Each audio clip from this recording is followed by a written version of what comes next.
काय मागणी आहे?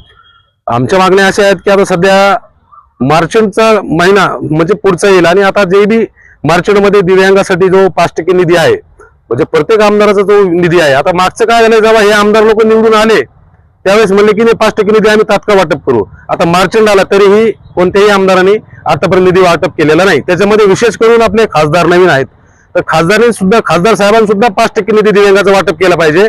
आता त्यांचं त्यांनी नवीनच नामकरण ऐकते की ते कोण निवेदन म्हणून त्यांचं काहीतरी नाव ठेवलंय, सध्या निवेदन करते काहीतरी, असं निवेदन सम्राट हे नाव त्यांचं ठेवलंय लोकांनी.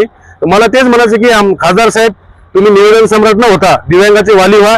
येणाऱ्या मार्चमध्ये जो पैसे तुम्हाला वाटायचा तुमचा जो फंड आहे त्यातून तुम्ही दिव्यांगाचा फंड वाटप करा. त्याच्यानंतर सीएसआर फंड आहे, आपल्या औद्योगिक विकास महामंडळामध्ये जेवढ्या कंपन्या आहेत त्यांचा 2% निधी आहे, तो सुद्धा वाटप करण्यासाठी कलेक्टर साहेबांनी लक्ष घालावं. आणि जालना जिल्ह्याचे नवीन जे खासदार आपले आमदार साहेब आहेत अर्जुनभाऊ खोतकर यांनी सुद्धा आपला 5% निधी लवकरात लवकर दिव्यांगाला मिळून वाटप करावा, अशी मागणी आमची आज इथे आहे आपल्या कलेक्टर ऑफिसमध्ये. तुम्ही यापूर्वी कधी खासदारांना भेटले का? यापूर्वी आम्ही खासदार साहेबांना भेटलो अनेक वेळेस, तर त्यांना मी माझे मुद्दे सुद्धा सांगितलेले आहेत की दिव्यांगासाठी काय काय आपल्याला करता येईल. त्यांनी त्यावेळेस पण आम्हाला कोऑपरेटिव्ह केलं, परंतु आताचा जो मेन दिवस आहे म्हणजे मार्चंड एक महिना आपला आता हा आहे मार्चचा, याच्यामध्येच जे काय करायचं असेल त्यांनी वर्षाचा खर्च आता करावा असं आमची इच्छा आहे आणि ते आम्ही त्यांना बोलूनही दाखवलेलं आहे 1-2 वेळेस. काय नाव आपलं? माझं नाव मोहन शिशराव मुंडे, प्रहार दिव्यांग क्रांती संघटना मराठवाडा अध्यक्ष तथा जालना जिल्हा अध्यक्ष.